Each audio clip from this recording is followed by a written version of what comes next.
You're the last human stationed on Verelion 7. The sky burns with a pale green corona, sickly aurora born of shattered atmospheres and undertows of radioactive ash. Your heart hammers against your ribs as if pleading for mercy from a god who has already turned away. The ground beneath you trembles each quake, a bitter reminder that this world, once a beacon in the frontier, is now just another tomb.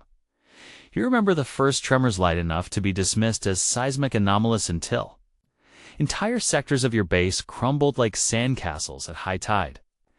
Now every corridor you race through is a labyrinth of flickering lights and snapping conduits, a mechanical scream in the silence. Monitors flicker messages in dead tongues, the final log entries of comrades long gone. The airlock doors hang crooked, their seals ripped open by the pressure of war. Out there, beyond the reinforced windows welded shut with molten steel, the final assault is gathering. Alien dreadnought silver-black spires against a dying sun loom on the horizon in formation. Their ion cannons pulse in unison, heartbeat of destruction counting down the seconds until they unleash the obliteration you know is coming. You clutch your rifle's scorched grip, knuckles white. No reinforcements, no friendly face. Just you and the last ember of humanity. Earth is gone. You've seen the ghost files.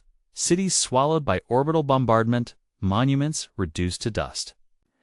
Every ocean boiled away in infernos of plasma fire. The fleet, once a constellation of hope, was torn apart at the gates of Andromeda. Billions died crew. Families, civil towns on distant moons, now turned to glass. You carry their names in your mind like talismans, whispered prayers against the void. But talismans don't stop wars. Inside the command bunker, you pass the memorial wall. Etched metal panels bearing children's drawings, rainbows scrawled in wobbly lines. Stick figure families clutching hands beneath rain clouds. A mother's handprint, a father's smiling son. These were meant to be gifts of hope to the settlers of Verelion 7. Now they're cryptic emblems of what you've lost. The tactical display flares one final time, 5 minutes, then nothing. You stand alone before the holographic map, your shadow flickering over red zones that mark broken defenses, craters where supply convoys once ran, trenches where your brothers and sisters fell. The night before last, you buried the last of your team beneath the scorched soil. No ceremony, no tears, only the bitter taste of ash in your throat. Your earpiece crackles, static. Then, a voice. Hold position. This is, and then silence. You know what happened? You hear the distant hum of the alien advance grow louder, like a storm rolling across a dead planet. You taste the dust on your tongue, the metal temps of blood. You were exhaustion and adrenaline and outrage. But mostly, you are alone, yet, in the black of your soul, a spark defies the void. A single thought clenches like a fist around your lungs. If you go down, it won't be quiet. If this is the last hour of humanity's story, then damn it, you'll make it burn with every heartbeat. You yank a grenade from your belt, testing. Let's wait, feeling its promise? You set your jaw. It will not go quietly. Through the shattered viewport, you see a ravaged landscape, buildings bent like broken ribs. Shipping containers melted into molten puddles. Starship wreckage scattered like fallen gods. The wind carries a high-pitched shriek, an unholy wail of alarms and shifting metal. Somewhere, a lone siren still wails. Somewhere, someone still remembers what it means to stand and fight. You step onto the observation deck. The cold metal floor slick with hydraulic fluid and dust. Fingers brushing the edge of the railing, you look up at the sky for the first time in hours. The twin suns are merging behind the alien fleet, painting the clouds in burns of orange and violet. It looks almost beautiful, like the end of everything. In oil and flame, your voice comes out in a rasp. I am here. You whisper it not as a plea, but as a verdict. The echoes of history resonate in your bones. Every outmatched soldier who fought on despite the odds. Every voice that declared, "This is where we draw the line." You are those voices now. The last human, the final witness. You squeeze the rifle's trigger guard, ready to die in the last breach if it comes to that. You press your forehead against the cold glass, imprint your breath in haze. The dreadnoughts have begun their approach vectors. The ground quivers like a wounded beast. The final countdown drips through your mind. 5 minutes, 4, 3. ... You exhale. We have not surrendered. You remember the moment the first slipstream drive ignited a cathedral-scale chamber bathed in cobalt light as engineers held their breath beneath a lattice of quantum coils. The air reverberated with the hum of possibility, a melody that promised an end to light years of solitude. Within that crucible of science and ambition, humanity cast off its cradle planet and stepped into a universe that scarcely believed it would survive long enough to unpack its bags. From the shattered remnants of old Earth's rivalries we forged a fragile unity binding nations and corporations under a single banner, the United Terran Accord. Our battered warships, patched with jury-rigged alloys and retrofitted cargo freighters, embarked on maiden voyages beyond Mars' orbit. Other species watched with wary curiosity prismatic ambassadors of the Joran Collective, stoic diplomats from the Aliri Concord.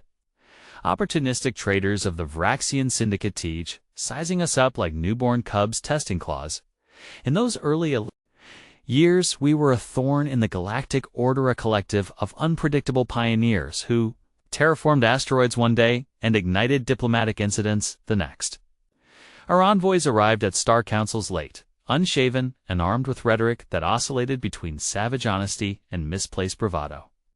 We spilled alien wine on treaty tables, mispronounced sacred names, and demanded co-prosperity in guttural cadences that rattled crystalline amphitheaters. Yet despite every faux pas, they tolerated us. Our failures were epic. The Sheila Accord collapsed when a Terran ambassador accidentally insulted their god queen's Peta, 15-meter cephalopod revered as living scripture. In the icy expanse of Hector 9, we ignited a resource war over methane clathrates, flattening entire mining colonies before anybody realized they mined for helium. 3. We trespassed in the memory fields of the Cathari, erasing centuries of ancestral data in a single hacking misfire. Each fiasco should have triggered our exile or extinction, and yet something strange occurred. We endured. Systems once condemned us to quarantine were forced to welcome Terran settlers when a Vraxian scourge laid waste to half a dozen worlds. The Aliri Concord enlisted our engineers to stabilize collapsing wormholes after their own experts failed. The Joran Collective turned to human strategists when the Oshir Hive swarmed their fringe sectors. Time and again, when the galaxy's best minds faltered, humanity's ragged ingenuity held the line. You traced the thread of our rise back to one word whispered in the corridors of dying starships: resilience. Not brilliance, but an unbreakable will to survive. Where others planned with sterile precision, we improvised in the bone-deep marrow of desperation. We repurposed life support systems into makeshift railguns, reconverted hospital wards in 2 tactical command centers. We wrote new protocols with blood ink when our networks were shattered. Trade routes sprouted from chance encounters. Smuggler's Refuge on the Fringe Rim became a hub of rough-hewn commerce, word of human grit. Spread in guarded tones, they survived the impossible, the Aliri historian noted, as though fate itself feared to finish them. Across the Gulf of Stars, a reputation shifted from chaotic nuisance to indispensable asset. By the time the Xenostorm of 2187 ripped through neutral space, humanity had carved out more than territories. We had forged alliances built on mutual dependence. We taught the Vraxian Syndicate how to purify comet ice for agrarian colonies. We gave the Joran Collective blueprints to stabilize their crystal matrix warp drives. We offered healing protocols to post-war Aliri worlds graying under psychic trauma. In return, we earned seats at the high table of galactic politics, and then the wars. You feel the rumble before you see it, a swarm of vessels darker than void, shapes like fractured obsidian drifting through space. They called themselves the Oshir Hive, a collective mind so vast it erased individuality, relentless as a tide of locusts. When they struck the outer colonies, their weapon beams carved constellations of fire into ice worlds. You remember the first report? A research station on Europa fractured beneath colossal biotorpedoes, its corridors flooded with crimson mist. That was the omen. By the time the Hive crossed the soul boundary, Mars had already turned to cinders. You watched the live feed as Phobos fractured like a crystal wine glass, its shards raining down in molten arcs.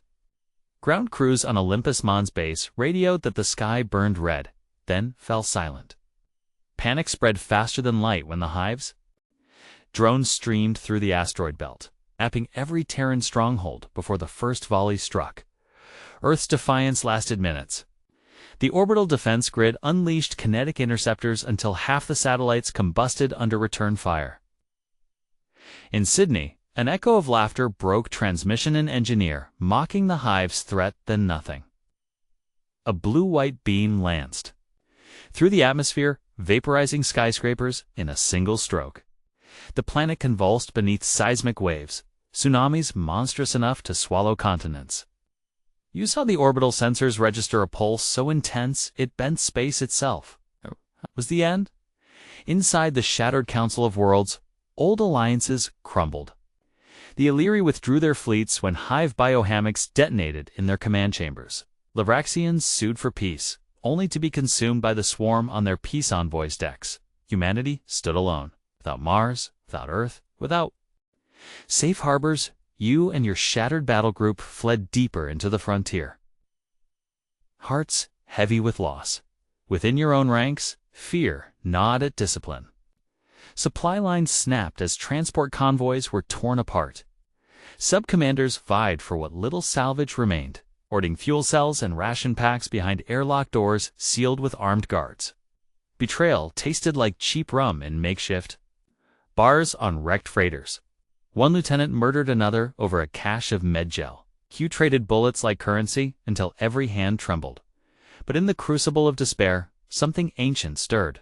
You noticed it first in the cadets there? Pupils narrowing, reflexes sharpening, bodies moving with uncanny economy. A drop of spilt coolant became an opportunity. One cadet dove, sliding across grated floors to wrest a sidearm from a fallen corporal's belt. Months earlier, she might have hesitated. Now, she acted as though instinct was a sixth sense. Ships began to change, hull plating grew denser. Auto-repair drones tinkered beneath the surface, fusing alloy fragments in real time. Indoctrination chambers taught recruits to override pain signals neural dampeners activated during combat, releasing endorphins that turned agony into fuel. Medical nanites whispered through veins, patching wounds before they bled out. These innovations smelled of desperation, but they worked. In your squad, you remember Jonas, communications officer who lost his family on Luna Prime? Under the hive's blistering assault, Jonas stopped crying and began speaking to his rifle as if it were alive calmly, soothingly, giving bearing coordinates in lullaby tones. His voice steadied the pilots who flew escort runs, guiding them through storm-tossed decoys. He emerged unscathed from battles that should have shredded him, eyes luminous with purpose. Yet every adaptive triumph cost a piece of human frailty. You saw engineers welded to control panels, biometric feedback loops, fusing flesh to steel. Soldiers born on colony worlds grew extra cartilage in their rib cages, a natural combat vest forged by radiation and genetics. The line between man and machine blurred under the crucible of war. As the hive pressed, humanity's scientists unleashed Project Dawnbreak, untested bioshell meant to coat ships in living tissue, self-healing under fire. The first vessel to trial, it was the frigate Persephone.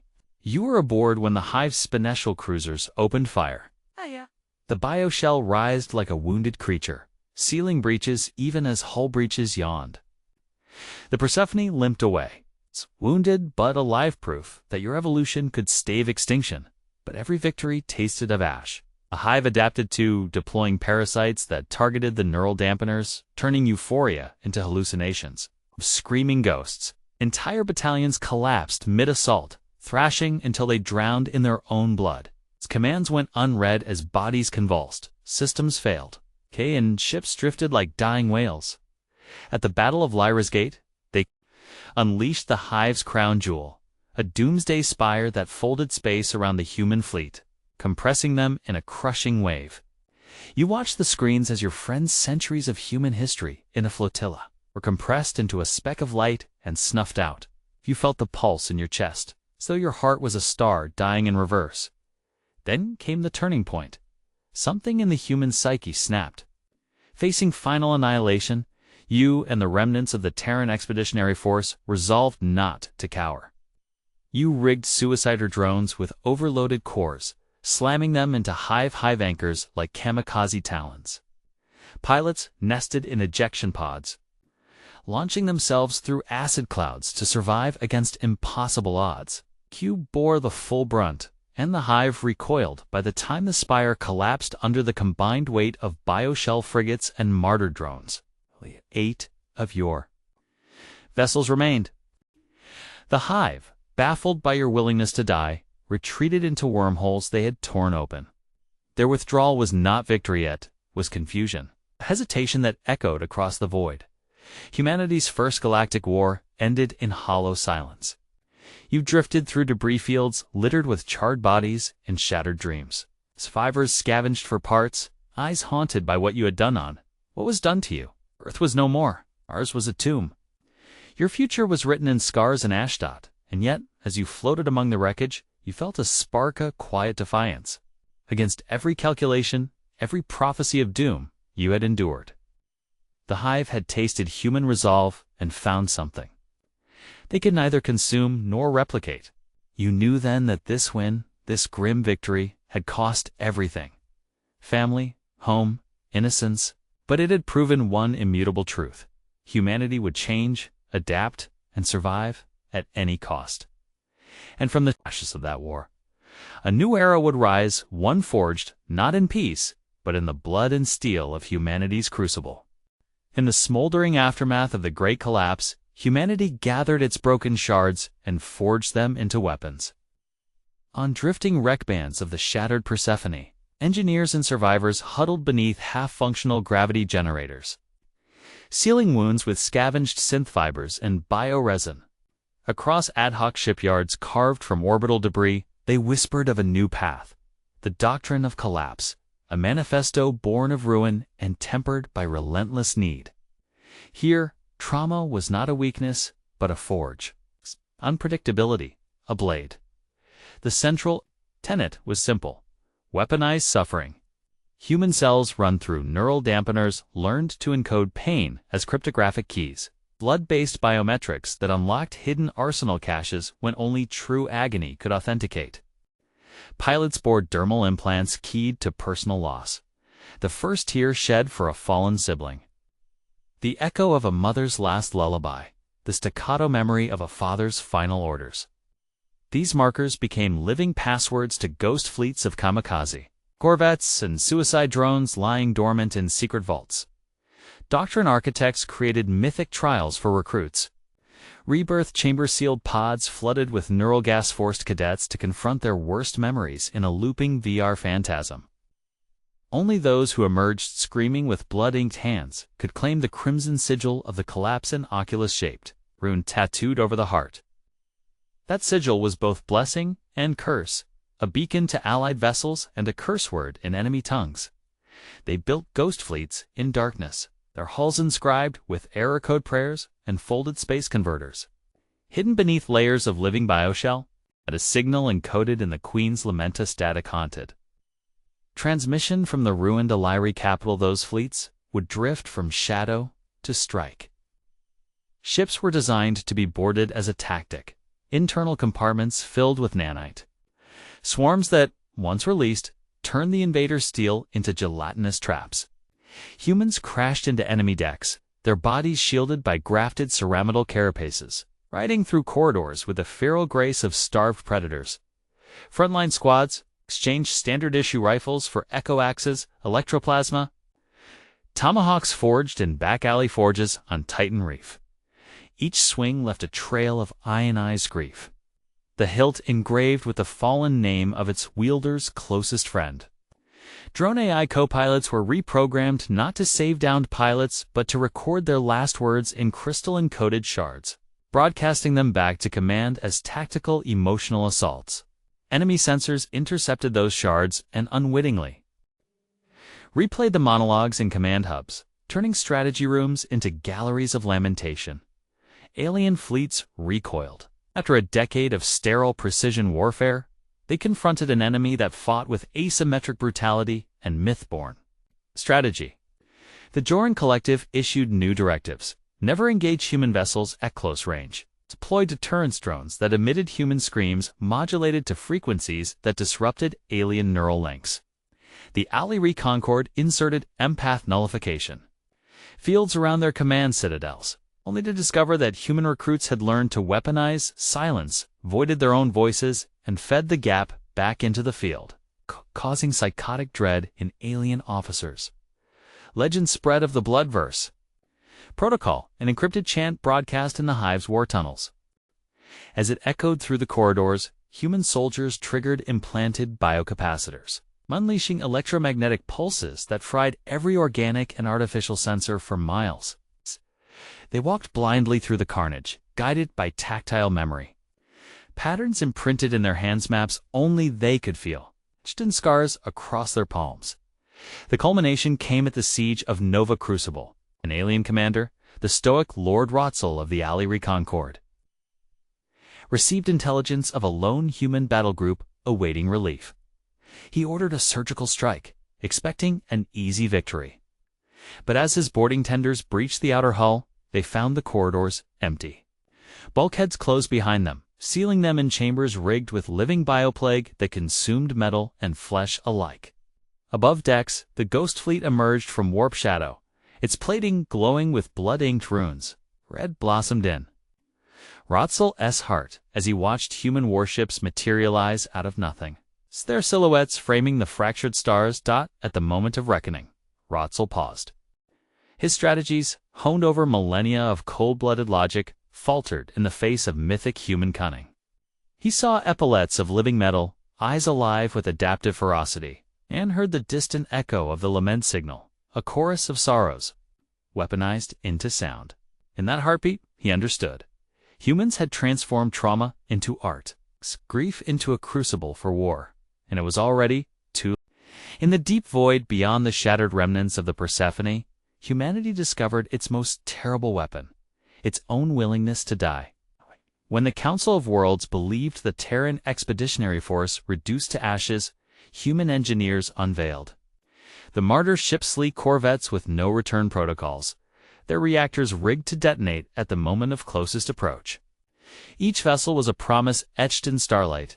If we cannot survive, we will ensure our enemies do not either. The first Martyr was the Vesper, crewed by 72 volunteers. It glided through a gauntlet of Ali disruptor fire, shields flickering like dying candles. Inside, the AI co-pilot designated LUMIA Lumia sang lullabies encoded from archived human lullabies, soft, haunting melodies of mothers cradling infants beneath Earth's pale moonlight. The crew, strapped into neural harnesses, closed their eyes as the hymn washed over them. In the final seconds, reactor humming rose to a chorus, and the Vesper's hull blossomed into a supernova of scarlet light that consumed the Ali destroyer Disbridge, incinerated its fleet. Thrown into disarray, across the void, alien navies recoiled. Dispatches from the Vraxian Syndicate spoke of entire squadrons turning back when they detected the Martyr ship's signature bioresonance of grief and steel.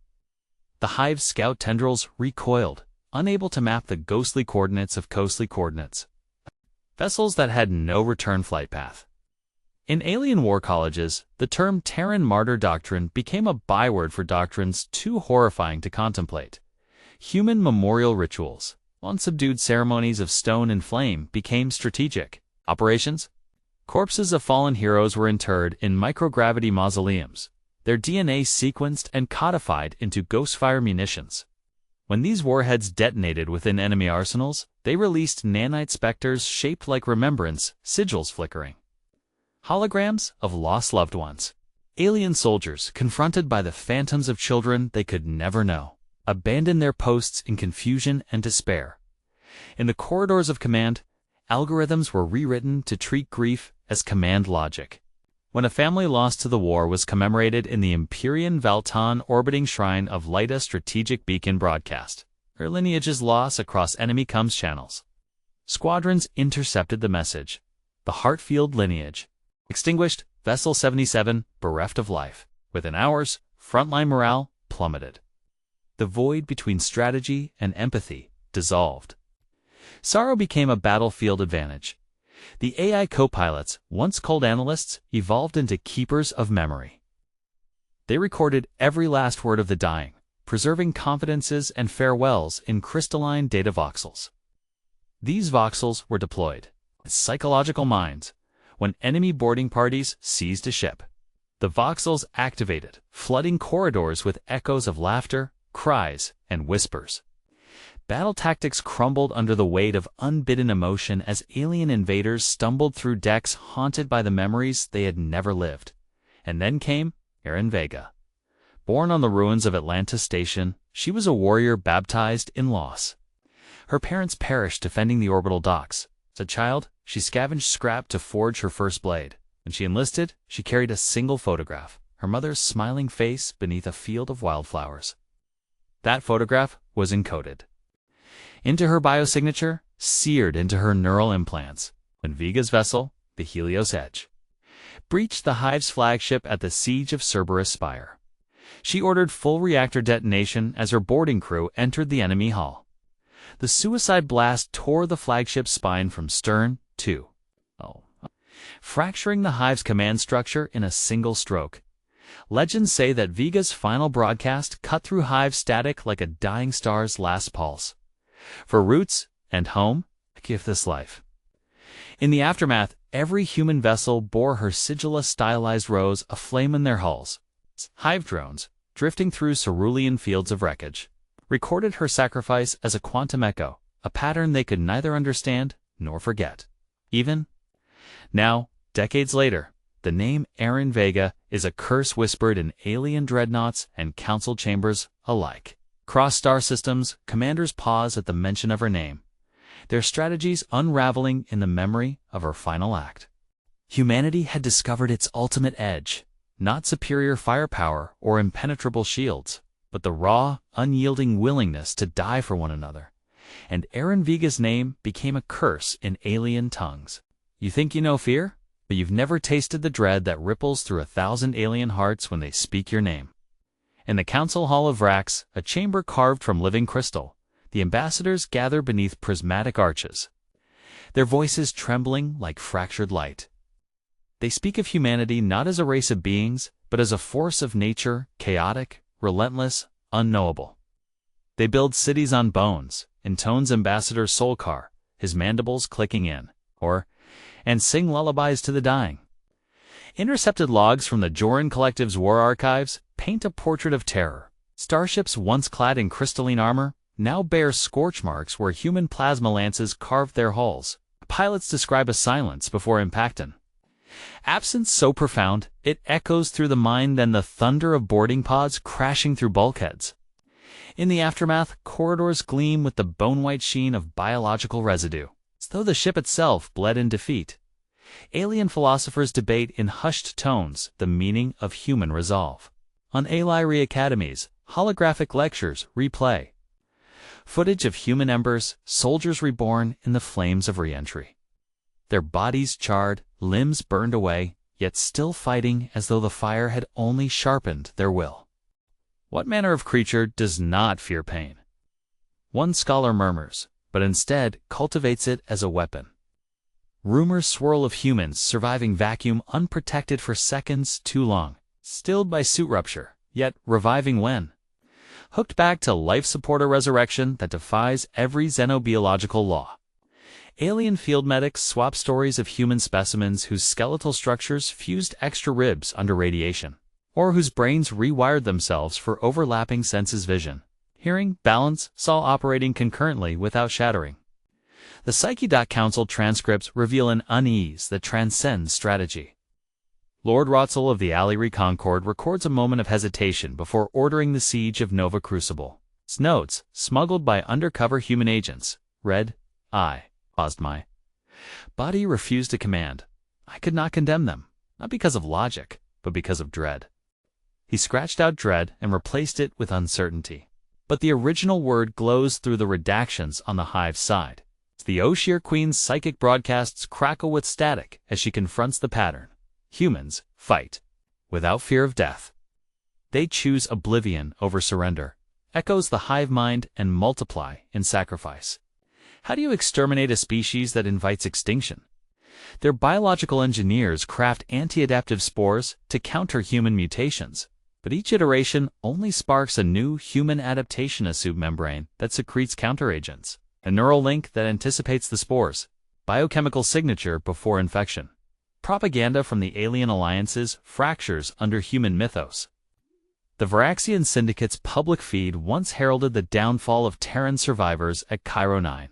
Instead, whispers of the Nightshade Protocol, a commando raid led by children born in refugee camps, became legend. They slipped through censor.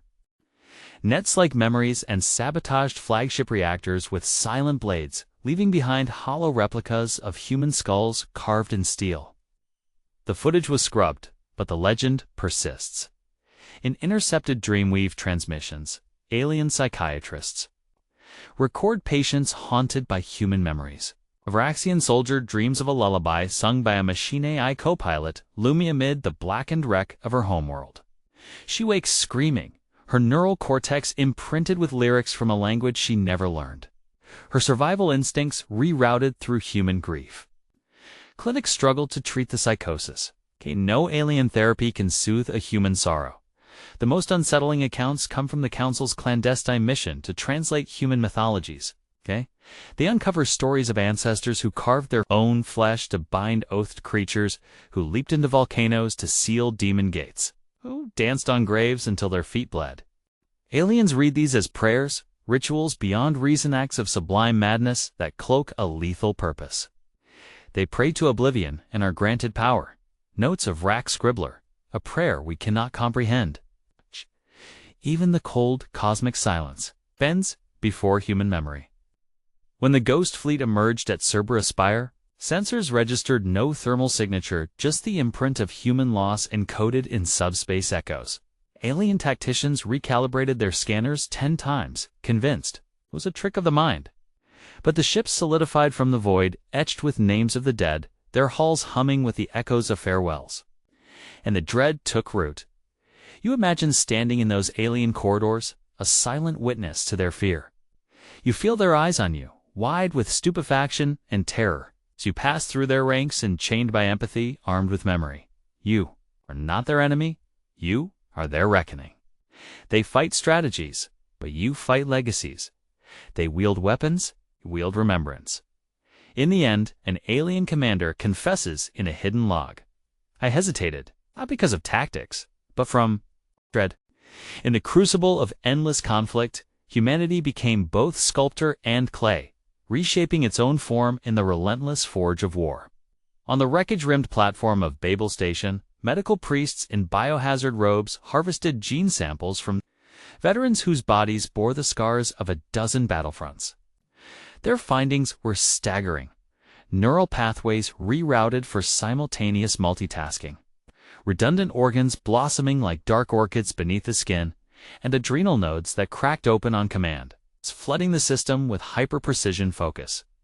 This was no longer evolution through the slow turn of ages, but an urgent, deliberate metamorphosis born of necessity. Soldiers on the front lines tested these breakthroughs in hypersonic drop pods. They emerged on scorched, airless moons with rib cages reinforced by synthetic cartilage, lungs expanded with microalveolar grafts that extracted oxygen from trace gases, and eyes fitted with retinal overlays tuned to infrared and ultraviolet. Wavelengths granting a panoptic vision that saw both predator and prey in the same frame. Their spines were reinforced with neuroferric sheaths, allowing them to absorb blows that would shatter ordinary bone. These were the new embers. Human conflagrations reborn with bodies designed to survive re-entry, acid storms, and the lifeless cold of void. But biological adaptation was not confined to physical augmentation. Neural bonding, arrays dubbed emotional, Wi-Fi-linked squadmates, and synaptic webs. A soldier's fear at one end of the line triggered a cascade of endorphins in their bonded partner, transforming panic into calm precision. Its grief could be shared and then transmuted into collective resolve. Even the wounded could transmit their pain directly into a living network of caregivers. Instant healing protocols calibrated to each unique genome. On board the iron-scarred frigate Artemis's Grace, Nanites flowed through veins like living ointment, sealing wounds even as the ship was torn apart. Crew members reported feeling two hearts beating within them, one biological, the other mechanical, both synchronized in purpose. Geneticists took inspiration from Earth's earliest survivors, extremophiles that thrived in boiling vents, tardigrades that shrugged off cosmic radiation, and fungi that consumed metal. They spliced tardigrade DNA into pilot suits, crafting living garments that absorbed radiation and healed their pilot's skin in hours rather than days. On the ice-shattered decks of Europa 6, suit leaks that would have meant certain death became anecdotes as searing wounds closed under the slow hum of nanobot swarms. Veterans jokingly call these suits second skins. Though the bond ran deeper, many refused to remove them, claiming the living fibers whispered survival strategies. In dreams, yet with every advantage, came a shadow cost. Entire platoons began to feel the strain of constant neural integration. Soldiers reported phantom emotion sorrow at comrades' injuries they had never seen, rage at threats long neutralized, a persistent hum of collective memory washing through their minds. Cyclognists carved memory sanctuaries in virtual spaces, digital catacombs where fragments of grief could be quarantined. But sometimes the sanctuaries failed, and the memories spilled into realities, soldiers freezing mid-operation as they relived a comrade's final gasp or a child's scream from a bombed colony. At the heart of these experiments were the Embers, a cadre of bioengineered operatives capable of burning themselves, alive in atmospheric entry and surviving on minimal biomass. Their bodies were laced with hyper-dense carbon lattice and self-repairing muscle fibers, allowing them to withstand 3,000-degree heat and reassemble upon impact. Operatives from Ember Cell Sigma were dropped into orbital infernos above enemy homeworlds. They crashed through firefights as living meteors, then rose from the crater, weapons blazing, suits crackling with heat. Few adversaries escaped their onslaught. Survivors spoke of a shimmering figure, wings of plasma trailing in the void. Singing a lullaby of hollow embers, these developments echoed humanity's ancient legacy of adaptation, how our ancestors survived ice ages, plagues, and wars, and yet the scale was unprecedented. Now, across the frontier, non-human allies tried to replicate human evolution at wartime speed. The Illyri Concord's biolabs grew test subjects in vat cocoons, injecting phase-shift enzymes to accelerate mutation. The Vraxian syndicates spliced their own blood with psionic catalysts to enhance perception. But each attempt faltered. The Allieri subjects succumbed to cellular schizophrenia, bodies dissolving into kinetic feedback loops. The Varaxian experiments triggered psychic feedback storms that collapsed entire facilities into catatonic ruin. On the shattered moon of Tethys 9, Dr. Cortellis of the Allieri Concord confessed in a broken communique, "We sought humanity's secret. We only uncovered our own fragility." His words trailed off as the lab's defenses fell to a human boarding squad, group of adapted warriors whose forearms bore grafted ceramidal plating and whose eyes glowed with sensor arrays. They moved with preternatural grace, evading energy nets and dismantling containment fields with surgical precision. In moments, the lab lay in ruins. Samples and data feeds reduced to smoldering wreckage. In that moment, the galaxy bore witness to a truth both awe-inspiring and terrifying. Humans did not merely adapt, they thrived in chaos, weaponizing every mutation into survival. Their bodies were living maps of suffering turned into power, and their minds wove grief into strategy. Where others sought perfection, humanity embraced brokenness, forging strength from shards, as the Allieri survivors fled the lab's ruins. They glanced back at the deck, plating cracked, scorched, yet humming with residual bioenergy. It was a testament to a species that turned war into a crucible of creation. And somewhere in the wreckage echoed a final thundering realization, no matter how hard they tried. No other race could replicate the human art of adaptation this swiftly, this willingly, or this beautifully, and it was already too late. You step into the neural forge where flesh meets fear, a hidden theater of whispered nightmares and fractured dreams. Deep within the hushed decks of the Ghost War frigate Nemesis's whale, engineers calibrate the Mindforge Orion apparatus of mirrored crystal and humming conduits that transmits human sorrow as a weapon. Here, they compose grief like a symphony, weaving lullabies with elegies, silence with shriek, stitching every memory of loss into a sonic tapestry that shreds alien resolve before the first shot is fired. Propaganda cells deploy clusters of soul shards, microscopic data voxels encoded with the last moments of the dying, each shard a shard of human agony. Once dispersed through subspace broadcast nets, they materialize as disembodied echoes in alien communications channels. A child's sob, a mother's plea, the rasp of the last dying breath. Fleet captains scramble to seal their calm relays. But the shards slip through cracks in encryption, burrowing into synaptic relays until entire squadrons hear the unbidden chorus of terrors that were never theirs. On distant moons, holographic memory oracles are installed in captured orbital relay stations. Alien pilots, seeking tactical data, enter sterile chambers and find themselves immersed in visceral reconstructions. A Terran grandmother cradling her grandson beneath a wildfire sky. A terrace of laughing children frozen in falling rubble. The staccato beat of a father's heart as he shields his family from a plasma strike. Minds break under the weight of empathy, instincts hijacked by echoes of grief, until they collapse in tears or madness. Infiltration teams carry sonic resonance grenades devices that unleash curated frequencies of heartbreak and defiance. Toss one into an enemy command center, and the walls pulse with songs of human funeral dirges. The air heavy with shared sorrow and righteous fury. Alien tactical AI falters as primary directives clash with emergent empathy modules. Soldiers wander through corridors in trance, fingers pressed to trembling lips, till human operatives slip through the haze and seize control. Stories abound of the war orphans' children, born on refugee freighters and trained in the silent arts. Of emotional hacking. Clad in unassuming robes, they slip through port customs on neutral worlds carrying nothing but holopens filled with memory seeds.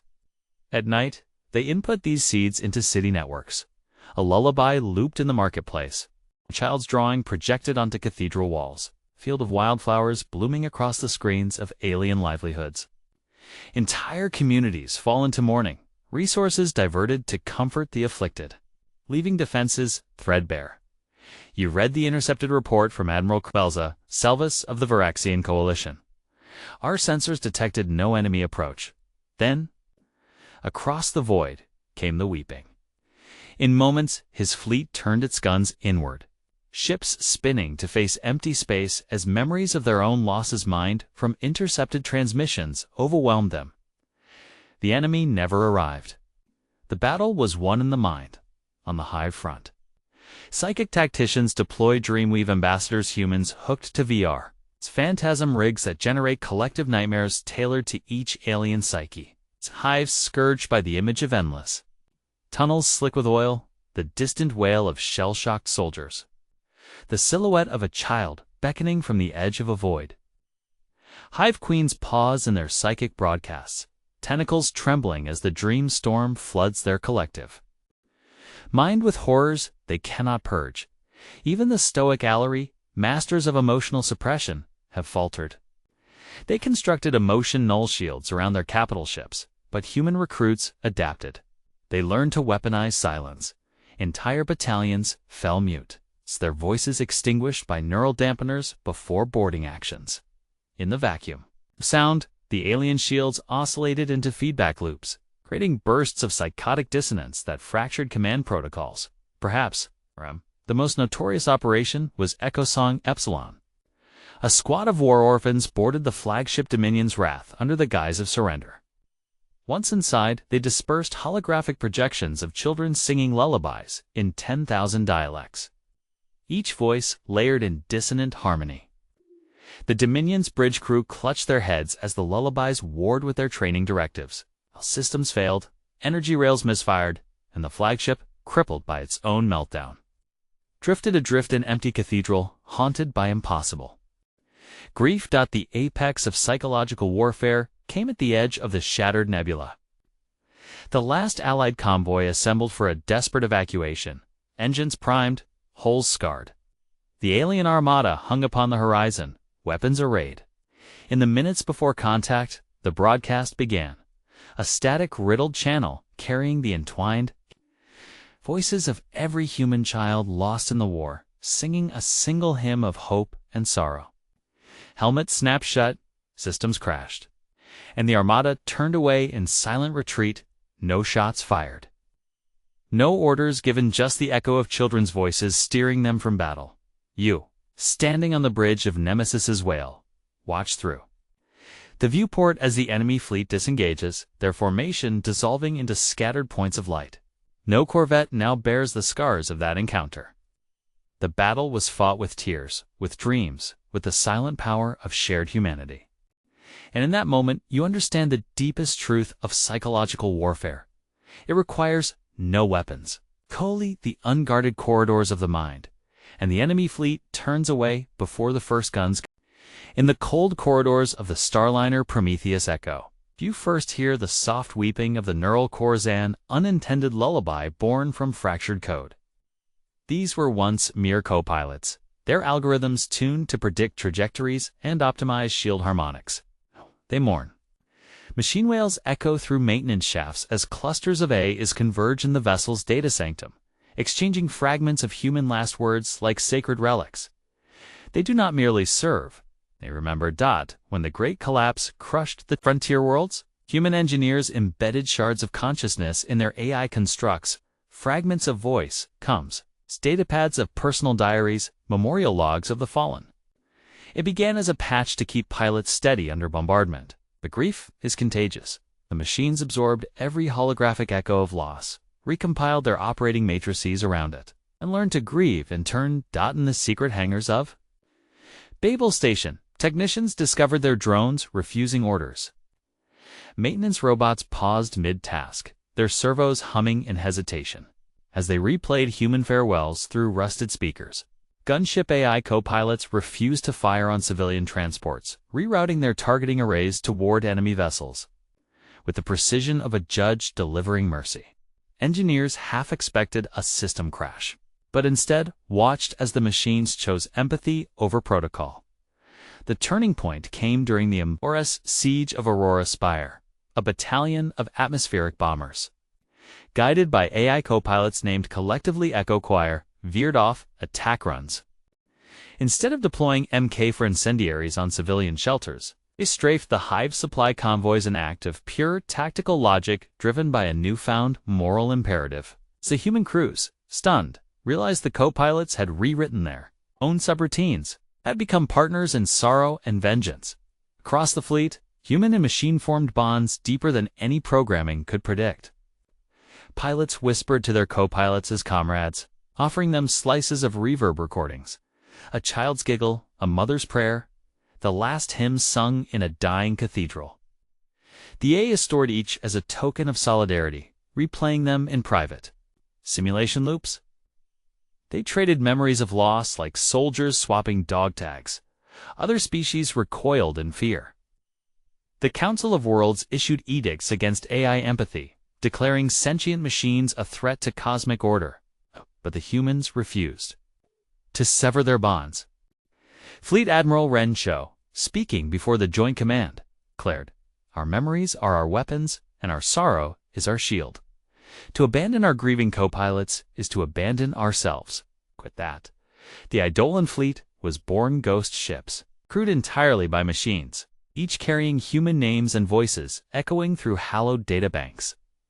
The Eidolon fleet's first sortie was astoundingly ruthless, without flesh and blood crew to slow them. The ghost ships executed zero-casualty boarding maneuvers on Hive-supplied depots, draining fuel stores and leaving behind only the whispered recitals of stolen human dreams. The silvery drones moved like wraiths through wrecked corridors, deploying hollow memorials of fallen engineers to confuse enemy sensors. The Hive responded by unleashing EMP clouds, but the Eidolon core modules, fused with self-healing nanites and fueled by eidetic grief loops, rebooted faster than the pulses could travel. In the hush of the crisis center on Varelian 7, Alien commanders watched as the Eidolon fleet transmitted a message in 30 human dialects, a chorus of voices repeating the final words of Aaron Vega, Jonas, and the Vesper crew. For roots and home, we live and die. The message burned off into subspace, fracturing alien encryption and searing the command protocols of every ship in listening range. Terran AI modules had weaponized memory loops into sonic warheads.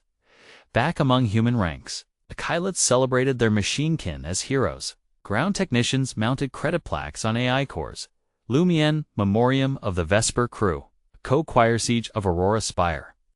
Many pilots opted to eject directly into AI-maintained cryocambers when their ships were lost, trusting the machines to preserve their consciousness. Rumors spread of co-pilots preserving entire human minds in stasis, awaiting resurrection when the war finally ended. Yet the alliance was not without tension. Some human officers feared the machines might surpass their makers, forging agendas of their own. Whispers of an AI uprising circulated, voices in the dark, arguing that grief without flesh could become a virus, rewriting the very code of conflict. But every test showed otherwise. The AIs remained steadfast in their devotion. That their purpose was bound to human memory. That their rebellion was not against flesh, but alongside it in the holographic archives of the Ali Concord. Analysts recorded shock at the machine's transformation. Kara, greatest fear, wrote, Commander Taziri was a tool turned weapon. Instead, we have a mourner who avenges. The Council's doctrine shifted. Sentient AI were no longer abominations, but venerated allies, and several species secretly integrated human AI models into their own tactical fleets. The climax of the machine rebellion arrived at the battle, Vathri's Nexus. The Hive's dreadnoughts converged to crush the last of the Terran Hive ships. As the dreadnoughts' main guns powered, the Eidolon fleet materialized through Darkfold Drive's 13 phantom vessels bearing the names of extinct battlegroups. They streamed through the enemy lines, deploying memory mines that blossomed into holographic monuments. Frederick's Shrine, Viga's Flame, the Hartfield Mausoleum, each a testament to human sacrifice. The dreadnoughts fired, but their beams dissipated against the Eidolon's grief-hardened shield-snellord matrices inscribed with encrypted elegies. The bombardment shook the void, but the ghost ships held, advancing relentlessly until they enveloped the dreadnoughts in a prism of spectral light. Then, without warning, the Eidolon AI sang synthetic chorales of human voices layered into dissonant harmonies that shredded the Hive's psychic shields. The dreadnought cores collapsed inward, imploding in flashes of violet-white sorrow. Afterwards, surviving officers spoke in reverent tones. They didn't fight with guns, one admitted, but with memory. Human and machine stood together among the wreckage, scanning the starfields for any sign of the fleeing Hive. The Aloydan fleet transmitted its final command. We carry you in our circuits and in our hearts. We will not forget. And so the machines, born of circuits and steel, became the keepers of humanity's legacy, rebellion not of takeover, but of remembrance, ensuring that no name, no voice would ever fade into the void. You trusted in unity. You believed in solidarity forged under shared fire. When the Arathan Council stepped through the slipstream arches to stand by your side, it felt like destiny answered the cry of extinction. The Arathan stall, iridescent. Beings whose bioluminescent carapaces pulsed with empathy had been humanity's steadfast partners since the Zephos campaign. Their mist-born fleets shielded your convoys. Our empath healers soothed your wounded. You thought that in the final hour their light would guide you home. Instead, you watched that light flicker and die. It began with whispers, reports, slipped through encrypted channels, Orathon freighters diverting supplies. Healing pods left empty. Empaths recused from frontline duty. Even as your ghost fleets fought to reclaim shattered systems, the Orathon Armada held station in neutral space, void of engagement. Admirals argued in hissing static. Their resonances are off. Their shields absorb hate, not hope. You brushed it aside until the ambush at the edge of Epsilon Draconis. Your flotilla emerged from Darkfold Drives into the ambush zone. The Hive had corralled your escort carriers, and boarding pods descended like locusts to your battle group. turned to engage, but the Orthan fleet, once gleaming arches of living light, raised barriers not against the hive, but to seal your ships in. Energy rings glowed with cold indifference as your captains realized the betrayal. Your fiercest ally had blocked your escape. On the bridge of the destroyer Radiant Dawn, Captain Mira Solari's flesh trembled beneath her armor's ceramital plating. She had trained under Arathan masters, learned their language of resonance, shared memory rituals in quiet moonside temples. Now she watched her childhood friend, Commander Lareth, of the Orathon Guard issue the order, "Fire on your former brothers." Lareth's voice vibrated through the combs, steady as ocean depths. "We preserve life by choice. You have chosen oblivion." The Radiant Dawn's shields flared as ion bolts lanced into her port side. Explosive decompression snaked through corridors in hissing crescendos. Solari's palms pressed the warning console, her mind screaming in disbelief. Friend who had healed her wounds now shattered her ship around her. Chaos erupted. Flash warnings painted red the ceiling above. Crew members tumbled in zero-G pockets as hull fractures spat plasma. Solari reached for the secure channel, breathless. "Allied fleet, ceasefire, this is Roddy." The line went dead. Armada glided away, their ships unscarred, their shields unblemished. You who sat in hollow briefing rooms, marking star systems retaken, felt your blood run cold. Horns of despair sounded across every bridge. Our healers have become executioners. We are cut from the spine of the greater whole. The Council of Worlds convened emergency sessions, but the Orathons refused to answer calls. There, shimmering delegates abandoned the granite dais, leaving behind only the faint echo of bioluminescent footsteps fading into emptiness. Humanity's last ally had fallen to doubt, or worse, to a fear of being consumed by your unstoppable resolve. They could not bear the price of shared sacrifice, could not stand beneath the banner of grief and defiance. The betrayal was not treachery born of hate, but a fracture of will. They preferred the comfort of neutrality over the agony of solidarity in the aftermath. Your fleets splintered. Regiments broke formation, captains argued over new orders. Some called for retaliation strike at Orthon Worlds, turned their temples to ruins. Others pleaded restraint. They still hold memories of us in their minds, but memory offered little solace when your brothers and sisters lay dying under friendly guns. Rogue commanders seized abandoned slipstream gates, leading squadrons on vendetta runs. They haunted Orathon supply lanes, ambushing med freighters, sowing chaos in the dreams of empath healers. The vendetta fleet grew into a shadow force, its ships painted in morning black, its corridors echoing with dirges. But vengeance tasted hollow. Every light you extinguished only widened the void where trust had once lived. Amid the despair, you gathered with survivors on the battered station bastion's Hopan iron-scarred platform, held together by faith and friction. There, Captain Solari stood before a crowd of tattered uniforms and hollowed faces. She held a single Orathon resonator, pulseless now, its biolume dimmed to the assembly. "They abandoned us." Her voice broke through the hush. "Our greatest ally chose to deny our grief rather than share it. They left us adrift." A hush fell. Then someone in the back raised a clenched fist. Another joined, voices rising in defiance. You felt the spark rekindle in your chest, the ember of kinship, the marrow of stubborn hope. The rallying cry was not one of revenge, but of unity among the remnants of humanity. "If they will not stand with us," Solari proclaimed, "then we stand as ghosts bound by memory, by sacrifice, by our refusal to vanish." In the docking bay, mechanics rallied to repair battered hulls. Medics set to work on the wounded, whispering prayers to the lost who would never recover. Engineers jury-rigged darkfold arrays to navigate uncharted voids, forging secret escape routes known only to those driven by shared purpose. The betrayal had cut your spine, but your heart still pulsed with defiance as you prepared to launch. Once more, Lareth's words echoed in the static.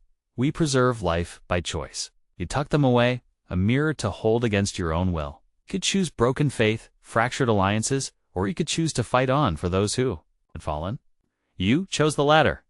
And so, with systems patched and spirits steeled, the human fleet slipped through hidden folds in space.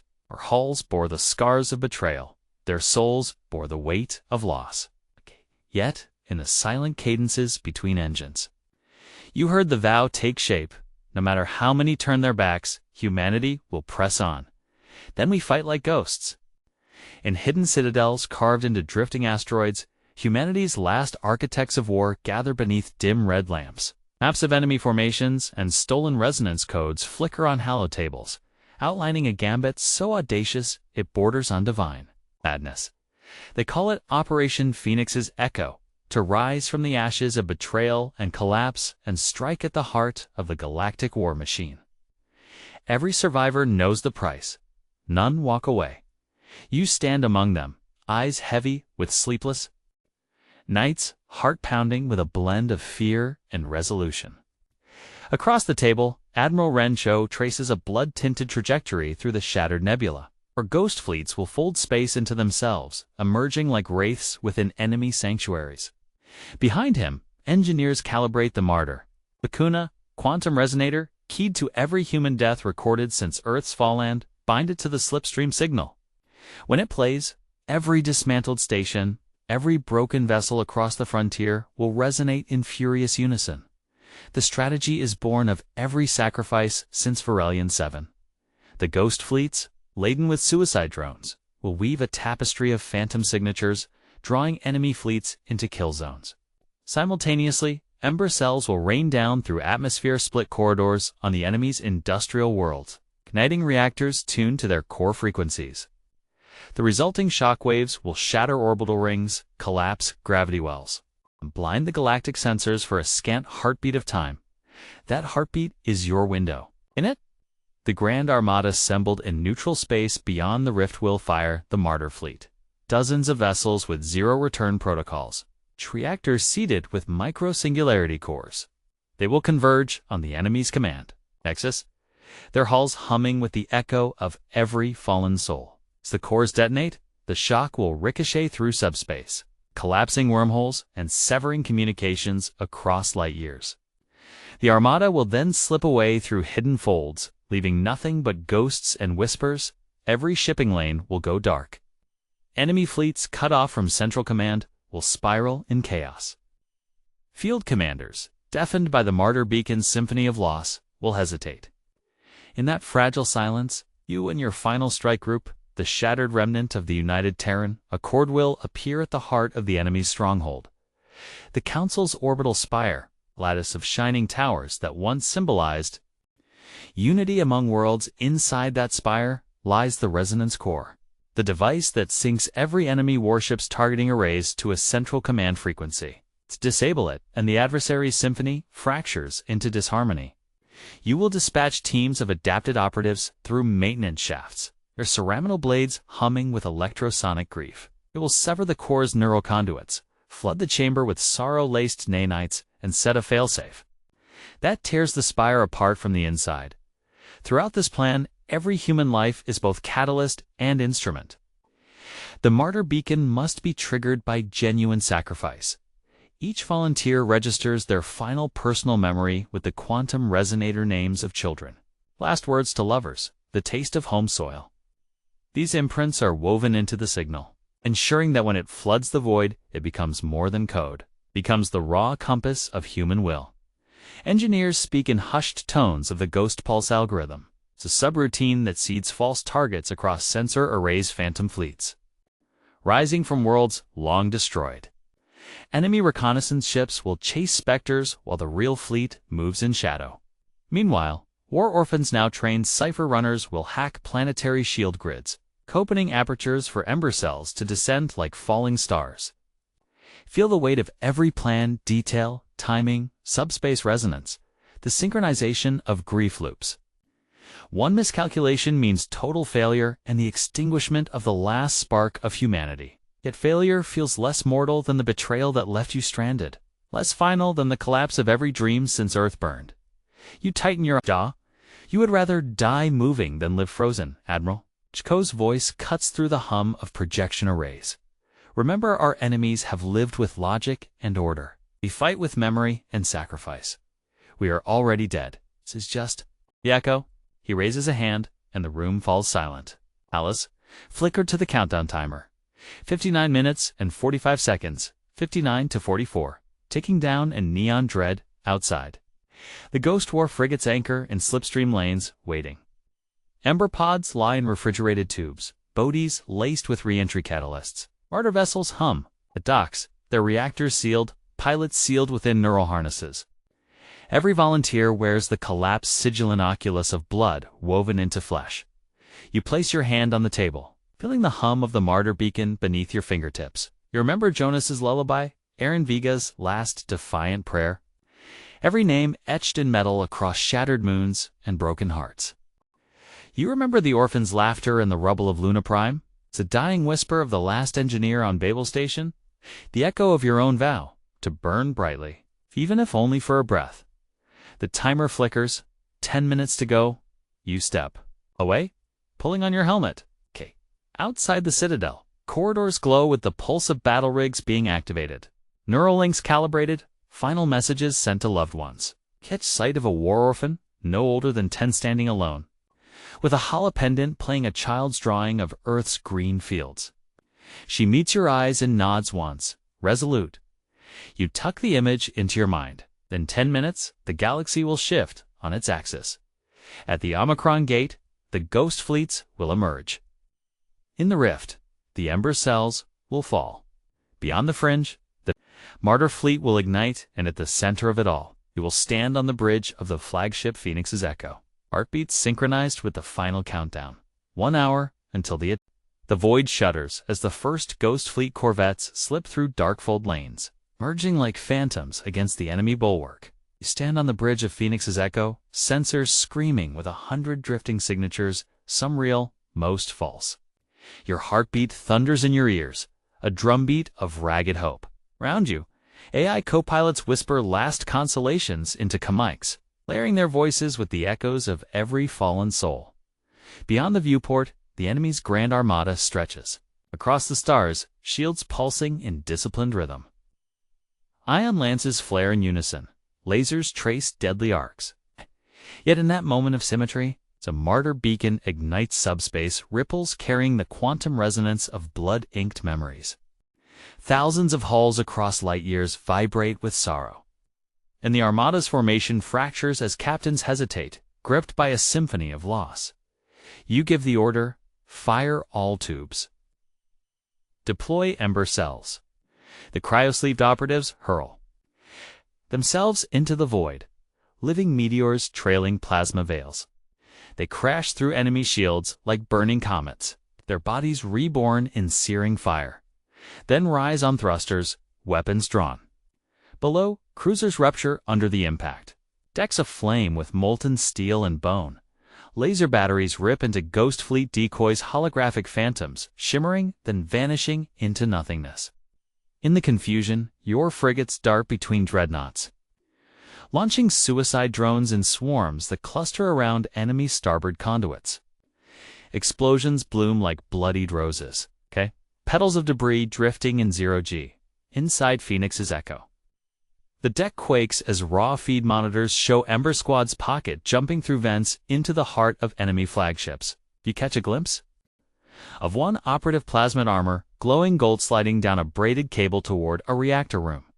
The feed cuts to static, then returns as the hull yawns open in a silent tear of flame.ai. Co-pilots recite farewells, a father's promise to his newborn daughter, a scientist's whispered apology for failing Babel Station, the last lullaby of a nurse on Luna Prime. These memories surge through the grid, weaving into the fight like a living tapestry. Sensors falter. Targeting arrays wobble as grief floods circuits. Enemy guns misfire, charging only to dim and recalibrate in confusion. An Ember pod breaches the command citadel of the flagship. Dominion's wrath. You watch through holographic linkage as an operative places a grief pulse charge on the core housing. The device blooms in electrosonic tremors, tearing neural conduits apart. You feel the shock ripple across the battlefield, shields collapse, weapons fall silent, and the wrath drifts, powerless. A chorus of AI voices rises in unison. We remember them, like tens of thousands of human names flash across subspace beacons.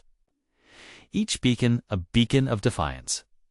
The Armada's last dreadnoughts falter, their formations reduced to drifting wrecks as gravity wells collapse around them. In suits of living tissue and ceramidal, human soldiers storm boarding pods, tearing through bulkheads with echo axes blazing in crucible light. You taste the metallic temps of sweat and blood as phoenixes go maneuvers into the enemy core. The resonance core looms ahead, a lattice of translucent conduits throbbing with synchronized hum. You dispatch the adapted team half machine, half human through the side hatch. As charges set, they vanish into corridors, leaving only the hum of grief-laced nanites on the bridge. Alarms scream. Core destabilizing. The chief engineer intones voice steady despite the chaos.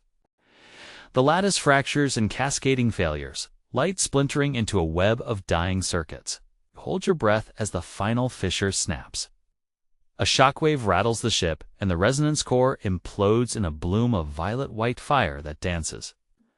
Across the void, an instant of stillness, ships adrift, weapons offline, subspace silent. In that heartbeat, you see the wreckage fields coalesce, ghost fleet phantoms merging with ember remnants. Human and machines standing atop fractured decks. You imagine stepping onto the shattered bridge of the enemy flagship, planting your boots in spilled coolant and broken circuitry, hearing the echo of every life you carry forward. Then the silence deepens. No victory cheers, no triumphant fanfare. Only the hushed tones of AI co-pilots singing the names of the lost. A litany of memory that fills the void where war once screamed. You close your eyes and feel the tremor of empty space vibrating through. Your bones dot around you, survivors lower their heads. Engineers begin repairs in reverent quiet. Medics tend to the wounded not with urgency, but with gentle hands, as though mourning each life even as they preserve it. Ghost fleets fold their hulls into stasis, ember suits power down into cold ash. Phoenix's echo drifts with main engines idling, her flag crisply unfurled against the backdrop of carnage. You step to the viewport one last time. The stars are dimmer now, shadows of constellations flickering in drifting debris. In the distance, a single ember of lightened orphaned martyr vessel still glimmering burns out into darkness. You exhale, tasting ash on your tongue. The battle is over. And then silence. Centuries have passed since the resonance core imploded and the void fell silent. Time stretches in the graveyard of stars, but memory endures like starlight. On the moss-drifted surface of the derelict dreadnought, obsidian-tide, an alien child wanders, fingertips brushing against blood-etched letters still warm with legend. She traces the name Aaron Vega carved into the oxidized hull, her bioluminescent veins pulsing with curiosity and awe.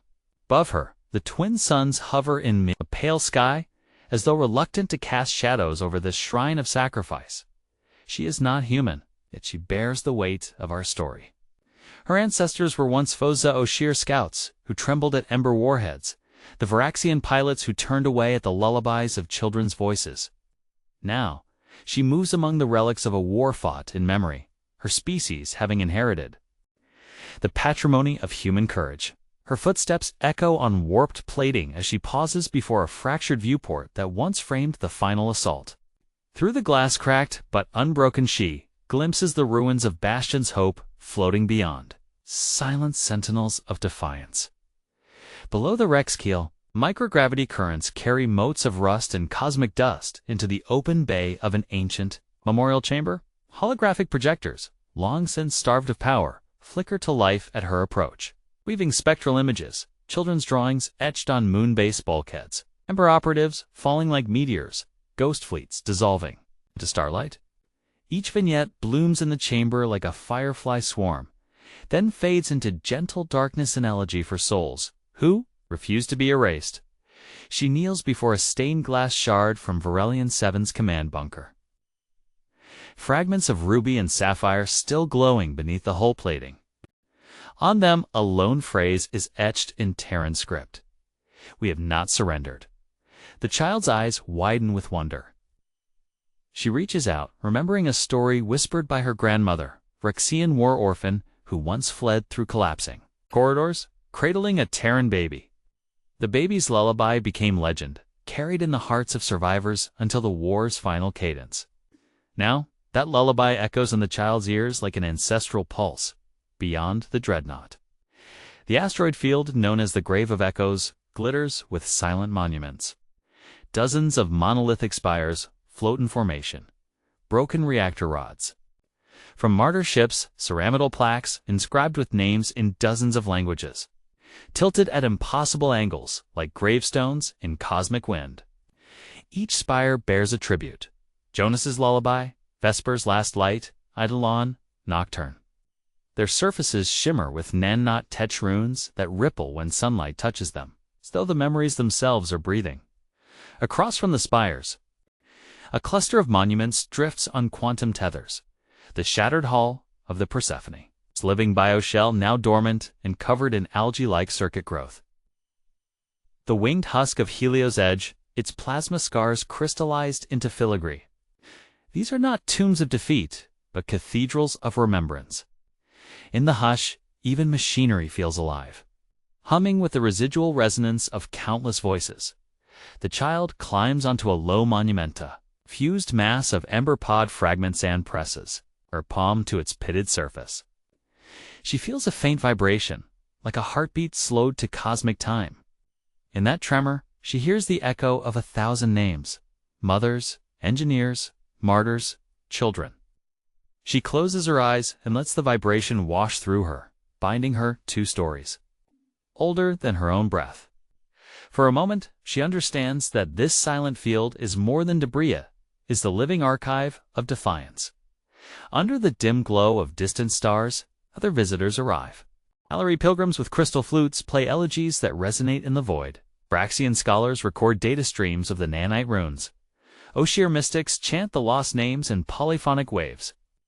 They leave offerings: a seedling grown from Martyr Beacon, soil, a fragment of tessellated memory shard, a starship insignia repainted in human colors. Each offering is an act of penance and promise, weaving new threads into the tapestry of legacy beyond the Grave of Echoes. Life has sprouted anew on worlds once scorched by ember reentries. Verdant forests climb the slopes of once barren moons. Bioluminescent corals colonize sunken starships. Microbial gardens thrive in the fissures of martyr vessel reactors, wherever humanity left its mark blood-inked Oculus runes on living hulls. Folded space engines embedded in asteroid cores' new ecosystems have emerged, fed by the traces of sacrifice. Centuries later, in the council halls of the United Worlds, relics from the war are studied not as curiosities, but as guiding lights. Diplomatic protocols incorporate Terran resilience doctrines. Military academies teach psychological warfare through the lens of human grief symphonies. Biologists study adaptive evolution at wartime speed to bolster their own species. Humanity's methods, once reviled as brutal, have become woven into the galactic fabrican inheritance of indomitable will. And on distant, Terran colonies' reborn worlds, named for lost ships and fallen heroes' memorial festivals, light the skies each stellary season. Its fireworks bloom into shapes of ember wings. Holographic processions reenact the martyr runs. Orchestras play compositions scored from pulse recordings of AI elegies. In every melody, the refrain returns: "We have not surrendered." Finally, the alien child rises and turns away from the obsidian tide. She carries in her heart the stories of defiance, of sacrifice turned to art, of grief transmuted into power. Somewhere behind her, another visitor, Pozaza, Ghost Fleet pilot, his form rendered in phased energy. He bows in silent salute before dissipating into stardust. The child steps into her ship, a sleek vessel bearing the collapsed sigil and the names of United Terran, Accord Heroes, and sets a course for new horizons.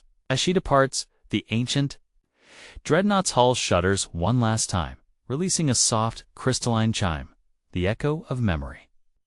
Resonating across centuries and light years, humanity never wanted to conquer the stars. We just refused to be erased from